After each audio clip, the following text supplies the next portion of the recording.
Bien, voyons voir ce que nous avons là. La Tour Sombre, donc salut à tous, c'est Pixey, on se retrouve pour cette vidéo critique, Retour Perdant. La Tour Sombre qui est un film donc de Nicolas Hansel, avec au casting deux acteurs qui ont déjà tous deux fait leurs preuves, qui sont excellents, de très bons acteurs, à commencer par Idris El-Badass, comme j'aime bien l'appeler, et Matthew McConaughey, que j'aime beaucoup aussi. Chose assez étrange, c'est produit par Ron Howard aussi, ça m'a un petit peu interpellé. Et c'est un roman de Stephen King aussi, cette histoire, je n'ai pas lu le bouquin. Mais voilà, c'est deux choses qui m'ont fortement interpellé parce que une mauvaise adaptation de Stephen King, une médiocre production de Ron Howard. Je suis pas un fin connaisseur de Ron Howard, mais j'aime beaucoup ses films aussi. Donc là, voir qu'il produit un truc vite fait, bah voilà, je me demande un petit peu c'est quoi ce projet. Ça fait des années qu'il est sur le tas, ça aussi. C'est le genre de truc qui aurait dû sortir il y a 10 ans si tout s'était bien passé entre les productions, les acteurs, les castings qui changent, etc. etc. Donc voilà, La Tour Sombre retrace l'histoire en fait de deux mondes parallèles en fait. Et au centre de tous ces mondes, il y en a plusieurs, mais on en suit deux en particulier. Au centre de tous ces mondes se trouve une tour gigantesque qui protège tout l'univers des forces obscures, des forces des ténèbres qui cherchent à rentrer dans nos mondes afin d'en prendre le contrôle. Et le personnage de Matthew McConaughey, qui s'appelle Walter ou l'homme en noir, cherche à détruire cette tour afin de laisser les ténèbres entrer dans les mondes et en prendre le contrôle. Et Idris Elba, quant à lui, est un pistolero, donc c'est un espèce de personnage un peu à la World of Warcraft, hein. Enfin je veux dire, il y a les sous-catégories, les mages, tout ça, donc lui c'est vraiment un pro de la gâchette, et lui évidemment fait partie des gardiens qui protégeaient la tour, et il est le dernier de son espèce, un peu à la King Kong, voilà, tous ses pères, tous ses frères d'armes ont déjà été tués par Matthew McConaughey, par le personnage de Walter. Et pendant ce temps-là, on suit beaucoup, et ça je vais en reparler aussi parce que c'est quelque chose que j'anticipais pas, on suit beaucoup le point de vue d'un enfant qui est dans notre monde, qui va se retrouver plongé malgré lui dans le monde de Walter et de Roland, qui est donc le pistolero le dernier, et qui va être au centre de toute cette intrigue en fait entre la tour, Walter, Roland et cet enfant. Voilà, tout va être connecté et à partir de là va se mettre en place l'aventure. Alors je suis déçu, mais bon, c'est pas un film que j'attendais véritablement, mais je sais pas, là je pense avoir fait le mauvais choix. Déjà, j'ai pas été convaincu du film, ça c'est sûr. Mais il y a des films comme Atomic Blonde qui, au premier abord, après un ou deux visionnages de bande-annonce, me paraissaient nanardesques au possible, ne serait-ce que dans le titre. Et après, je me suis dit merde, il y a quand même aussi James McAvoy dedans, ça a l'air plutôt sympa. Et ben j'aurais mieux fait peut-être d'aller voir ça, je pense. Et là, c'est un peu pareil, c'est le casting qui m'a un peu séduit. Idris Elba et Matthew McConaughey, vraiment, voilà, les deux stars que j'aime beaucoup. Idris Elba, par exemple, j'aime beaucoup son personnage de Heimdall, qui est purée de badass dans Thor. Matthew McConaughey, je l'ai vraiment adoré dans The Free State of Jones, dans Interstellar, dans beaucoup d'autres films. Donc c'est deux acteurs qui me correspondent tout à fait, qui sont vraiment ma came. Et je pensais vraiment, j'avais pas trop d'attentes sur le film en lui-même, mais au moins sur ces deux acteurs, je me disais, voilà, on s'en fout, un film, des fois, il peut avoir un très mauvais scénario, mais si le jeu d'acteur soulève le tout et arrive à donner de la consistance au film, on peut passer un très bon moment, même avec un film vraiment tout à fait insipide. Eh bien, je me trompais. Ça sonne creux, c'est beaucoup trop court, c'est très mal raconté, la narration est vraiment pas complète. Et voilà, apparemment, encore une fois, ça arrive très très souvent, mais les fans du bouquin arrivent aussi à soulever beaucoup d'incohérences, beaucoup de choses qui manquent des passages du livre qui sont absents du film. Donc voilà, je pense que ça va être l'adaptation ratée de cette année, certainement. Enfin, ça en fera partie, il y en a peut-être plusieurs. Mais là, je note surtout celle-là en premier. C'est le truc qu'ils ont voulu essayer, qu'il fallait pas, ou qui a vraiment été très mal mis en place. Alors commençons par le titre. Ça s'appelle La Tour Sombre. La Tour, bien qu'elle soit au centre de l'intrigue, vous la voyez 45 secondes dans le film. 45 à tout péter, c'est tout. Vraiment, c'est le total de la tour, 45. Il rentre même pas dedans. Moi, je me disais, à la fin, ça va être une méga baston tout autour de la tour, peut-être même à l'intérieur et au sommet, entre des forces mystiques. Je pensais vraiment assister à une guerre, une véritable baston. Non. Non, non, non, non, non. C'est des petits combats one-to-one, voilà, solo. Donc, non, vraiment pas. En fait, voilà, comme je l'ai dit, j'ai pas eu trop d'attentes, mais je pensais vraiment avoir affaire à un film beaucoup plus dark que ça, vachement plus baston, comment dire, un peu SF, mais style Star Wars ou Pas avec la même ampleur, bien sûr, mais je veux dire dans le même contexte, quoi. Les forces du bien contre les forces du mal dans un combat épique. Et pas du tout, là, on est plus vers de l'héroïque fantasy, un peu presque centré ado, je dirais. Et c'est absolument pas ce que je voulais voir dans le film. Alors c'est peut-être... Non, franchement, c'est con, j'allais dire c'est peut-être malin, parce que on ne vendait absolument pas ce côté-là dans la bande-annonce, certes, mais dans un sens, là, c'est une mauvaise surprise, c'est vraiment de la déception voilà, d'avoir constaté que le film n'avait pas du tout la même ampleur que ce que j'aurais vraiment pensé, ce que j'aurais vraiment voulu voir. C'est vraiment dommage, en plus de toutes les erreurs qu'il a derrière. Par rapport à la durée du film, il y a un énorme souci, on a vraiment l'impression que ce film est en fait un peu la suite d'un film qui n'aurait pas existé. Voilà, on a l'impression d'avoir affaire à un deuxième épisode alors qu'ils n'ont jamais sorti le premier. Un peu comme ce qu'ils avaient fait avec Narnia quand ils ont sorti le premier qui était en fait l'épisode 2. Mais Narnia, il y a très très peu de connexion entre les films, donc on s'en fout, on suit des nouveaux personnages presque à chaque film, voilà. Mais là, la façon de présenter notre héros, alors le gamin est moyennement présenté, mais tous les autres personnages par contre, ils arrivent comme ça, avec une exposition ratée, vraiment ratée, très très peu expliquée. Bon alors, attention je spoil, mais je suis obligé d'en parler, ça vraiment parce que c'est aussi quelque chose que j'ai retenu, mais mettez au moins 20 secondes plus tard dans la vidéo à partir de maintenant, là. Le méchant, à la fin, se fait buter, mais pas du tout épique, et t'as l'impression justement que la façon dont il se fait buter, c'est ciao, c'est pas moi le grand méchant, il y a encore un autre qui va arriver derrière, mais pas du tout en fait, non, vraiment pas. Les intrigues qu'il y a d'ailleurs entre ce méchant et entre Roland, on a l'impression justement de les avoir manquées. On a vraiment l'impression d'avoir raté un moment, on a vraiment cette perspective de j'ai raté un premier film dans lequel Roland et Walter se cherchaient déjà un petit peu, et il y a eu des raisons, il y a eu des éléments qui font que dans celui-là, Roland cherche à se venger par rapport à son passé, que Walter lui est à fond dans les ténèbres, est un vrai sorcier qui maintenant cherche à dominer le monde, cherche à abattre cette tour, mais on a l'impression que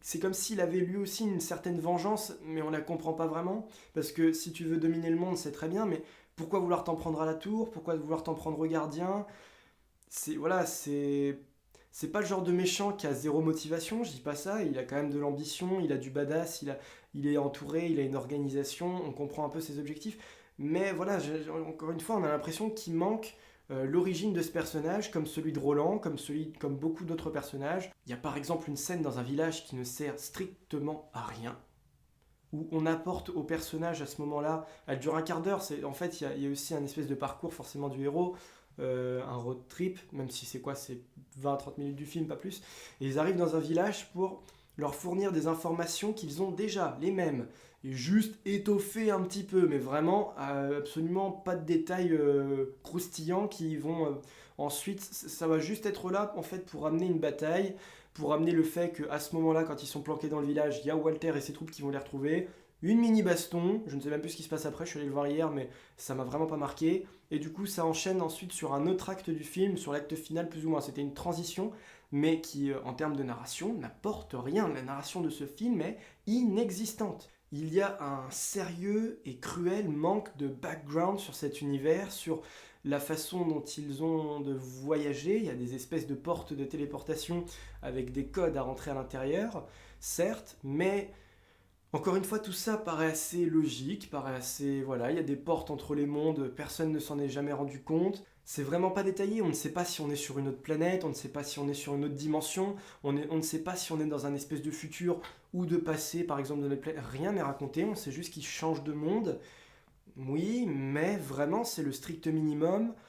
La téléportation, en fait, l'amène dans un endroit qui n'est absolument pas dépaysant, ce sont des paysages comme les nôtres, mais il y a un contexte légèrement différent, sinon, voilà, on apprend qu'il y a de la magie un petit peu, mais pas trop non plus, hein, c'est vraiment l'heroic fantasy aussi tout petit, hein, c'est pas du genre Harry Potter, non pas du tout. Autre chose qui me dérange aussi par rapport à mes attentes, encore une fois, enfin ça j'avais oublié de le dire tout à l'heure, mais j'en profite pour le placer maintenant, parce que si les performances de... Alors Idriss Elba m'a pas convaincu, parce que j'ai vu des meilleurs rôles pour lui, j'ai déjà vu des rôles plus sympathiques qu'il savait tenir, mais bon, sinon ça passe, franchement, il fait le taf, ça s'arrête là, on sent que c'était vraiment juste pour prendre un chèque et se barrer, mais il en fait pas le minimum, il essaie de se montrer quand même assez convaincant, même si ça marche pas pour lui tout seul. Matthew McConaughey m'a pas du tout convaincu. Je saurais pas vraiment dire pourquoi, mais non, c'est son personnage plus que le jeu de rôle. Mais forcément, après, le jeu de rôle fait que le personnage qu'on lui a écrit ne lui correspondait absolument pas. Et sorti d'un Interstellar, encore une fois, d'un Free State of Jones, le mec après qui fait ça, t'as envie de le retrouver au même level et forcément c'est plus du tout la même, c'est plus du tout le même contexte dans ce film-là, donc il faut redescendre d'un cran pour apprécier l'acteur. Moi j'arrive pas à faire ça. Et donc oui, par rapport à mes attentes, j'allais m'égarer un petit peu. La bande-annonce me vendait Idris Elba comme le héros du film. Non, perso secondaire. Sidekick. Et le héros principal, non, non, non, pas lui. Tout sauf lui. Parce que c'est le putain de gamin dont je vous ai parlé. Non. Dans ces cas-là, si tu fais ça, faut pas prendre un gamin qui fait son premier film. Parce que là, le gamin, c'est son premier film. Enfin, j'ai pas vérifié. Mais ça se voit, la tronche, on la connaît pas. Le jeu d'acteur, il est pas parfait. Non, dans ces cas-là, tu prends un jeune talent qui a déjà fait ses preuves il y a pas longtemps sur un film où, voilà, il joue un enfant et le film s'est fait remarquer. Voilà, il fallait vraiment donner, parce que le gamin il est pas attachant du tout, vraiment pas. C'est un espèce de. Tout le monde le prend pour un taré parce qu'il fait des rêves dans lesquels il voit le monde de Idris Elba et de Matthew McConaughey. Donc tout le monde lui dit t'es un vrai taré, tu fais des dessins où tu vois d'autres planètes, enfin une tour étrange, tout ça. Ça le rend pas attachant du tout ce gamin parce qu'il est trop ancré dans sa solitude et là le rôle est plutôt pas mauvais à ce niveau-là. Mais c'est pas toi que je veux voir sur les scènes d'action, enfin voilà, bon il est pas dans le feu de l'action, c'est toujours Idris Elba qui va aller le sauver, mais c'est quelque chose qu'on ne nous vendait absolument pas dans la bande-annonce, et encore une fois c'est peut-être aussi pour ça qu'Idris Elba n'est pas forcément hyper attachant non plus, enfin je veux dire qu'on n'est pas, qui m'a pas beaucoup plu dans le film, bah, c'est peut-être aussi parce que forcément c'est un gamin qui prend la place de rôle principal alors qu'on s'attendait tous à voir Idris Elba être le héros de cette aventure, il ne l'est pas tout à fait, non. Il sait se montrer héroïque, mais on comprend tout de suite que c'est pas son point de vue qu'on va suivre. Alors, tout ce qui est scène d'action, combat, justement, comme je vous l'ai dit, comme il n'y a pas cet aspect épique, c'est expédié et torché, mais à une vitesse. Les scènes d'action, c'est pareil, c'est un peu la Spider-Man Homecoming. C'est des scènes d'action pas si bien filmées que ça, de ce que je me souviens, qui durent 5 minutes chacune, encore une fois, qui ne nous prennent vraiment pas aux tripes. La musique, c'est un dixième de la musique est pas mal à certains moments où tu te dis ouais, voilà, mais ça m'est arrivé une fois sur 10, voilà. Et le reste, c'est. Et on va en venir pour terminer cette critique à 3 détails qui m'ont fortement dérangé parce que en plus de ralentir le rythme du film, ça le faisait presque reculer. Et c'était aussi pas crédible pour une scène en particulier de voir ça par rapport à ce qu'on a vu avant dans le film. Alors cette scène donc justement qui n'est pas crédible, c'est la scène de fin où dans le monde parallèle, donc la base de Walter qui essayait de détruire la tour sombre, cette base explose à la fin quand Roland et le gamin Jake, je crois qu'il s'appelle comme ça, arrivent à tout buter et ensuite à rentrer sur Terre. La base explose. En début de film, on voit que dans cette base, il y a plusieurs enfants qui sont kidnappés et ramenés dans cette putain de base, donc qui vivent un petit peu en prisonniers là-dedans, et eux, à la fin, ils font tout exploser sans même avoir cherché à les faire sortir. Et cette raison où ils laissent crever tous les mômes dans la base sans même chercher à les sauver, alors je pense pas avoir raté un moment, hein, je crois qu'à aucun moment les gamins sont évacués, à aucun moment ils se posent la question de savoir s'il y a des innocents dans cette putain de base avant de la faire exploser à la fin, vraiment ils s'en foutent totalement. Mais c'est contradictoire avec la deuxième raison qui m'a fait tiquer, qui arrive tout de suite. Dans le film, ce gamin, Jack, n'arrête pas de... Enfin, le fait souvent, en tout cas, il n'arrête pas, c'est peut-être un peu gros, mais il dit souvent à Roland, il dit... alors Roland, en fait, son père a été tué par Walter au début du film, et Jack n'arrête pas de lui dire, mais arrête de vouloir te venger contre lui, le plus important c'est de protéger la tour, c'est de protéger nos mondes, arrête de vouloir chercher à le tuer, parce que moi je suis pas là pour ça. Et c'est là que je suis en train de me rendre compte que même la troisième raison va être connectée à la première et à la deuxième. Et t'as envie de lui dire à ce gamin, mais tais-toi, parce que tuer Walter c'est protéger la tour, alors arrête de lui faire la morale à chaque fois quand il veut se venger, puisqu'on sait très bien que Roland, il est présenté tout de suite comme un personnage rugueux, voilà, ça va être le sidekick comme je vous l'ai dit, mais le sidekick un peu, voilà, un peu dark, qui va vraiment chercher à se venger dans un premier sens, mais qui va pas être non plus être très sympa avec Jake, qui va pas sourire, qui va pas trop, il va juste chercher à le protéger. Donc c'est tout à fait normal que dans un sens il cherche à buter Walter, et si tu réfléchis bien dans ta tête, tuer Walter c'est protéger la tour, donc c'est la première chose qu'il faut faire. Il n'y a pas de distinction entre non, faut être un gentil héros et protéger la tour contre les méchants, mais sans leur faire du mal. Et non, faut le buter ce Walter, donc faut arrêter de faire une distinction pourrie. Et justement, si tu veux protéger la tour, bah, commence par protéger les gamins que t'as fait exploser dans la putain de base. Si tu veux vraiment te montrer héros qui protège, qui défend, bah fais ton taf jusqu'au bout, mec. Et la troisième raison, donc voilà, le fait que Jake, lui, est plus justement dans ce côté défendre la tour, tout ça, ceci, cela, c'est très factice, hein, c'est un détail du film, c'est pas grand chose, c'est pas beaucoup de temps passé à l'écran où il raconte ça, mais c'était assez présent pour me dire, ça marche pas ton histoire, c'est pas crédible ce que tu dis. Donc il veut vraiment défendre la tour encore une fois, et ce qui se passe c'est que en milieu de film à peu près, sa mère est chopée par Walter. Donc voilà, il va dans le monde des humains, il va sur Terre, il va voir un petit peu la mère de Jake, et pour chercher à le faire un petit peu chier, il va la tuer. Et Jake arrive à ce moment-là, après je veux dire, et il découvre un tas de cendres par terre, la mère complètement cramée, le beau-père qui s'est asphyxié parce que Walter qui a des pouvoirs peut l'empêcher de respirer, etc. Un peu à la Jedi d'ailleurs.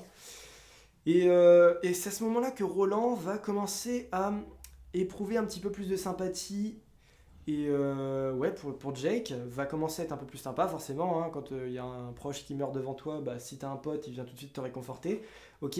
Et c'est à ce moment-là en fait que Jake se dit, je vais défendre la tour, je veux pas me venger, et il va même jusqu'à claquer dans la gueule à Roland, dire, si tu veux te venger contre Walter, ça sert à rien, parce que les ténèbres vont toujours chercher à détruire la tour, tuer Walter, ça sert à rien, il faut défendre la tour, sinon ma mère elle sera morte pour rien.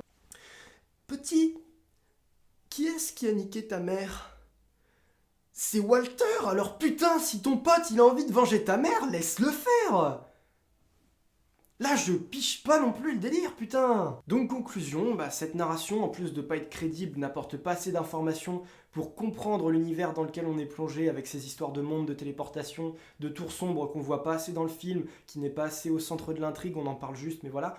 C'est pas maîtrisé, c'est pas compris, c'est pas assez fourni. Le casting est vraiment pas mis en valeur autant que je le pensais, surtout Idris Elba, comme je vous l'ai dit, même Matthew McConaughey dans un sens, hein. Ils sont, je pense pas qu'on puisse dire même badass pour ces acteurs qui d'habitude le sont. Ici, c'est pas forcément du badass puisqu'on les relègue un peu au second plan. Ça me gêne beaucoup, c'est pas super, c'est pas ce que j'aime. Non, ça fonctionne pas. La tour sombre ne fonctionne pas. Bande-annonce trompeuse avec ce héroïque fantasy plutôt gentillet, alors qu'on s'attendait tous à un gros film d'action plein de noirceur, de la tour sombre, rien que le titre. La bande-annonce très, très sombre, très obscure aussi, je pensais vraiment pas du tout à ça. Je m'attendais presque à un film moins de 10 ou moins de 12. Bah non.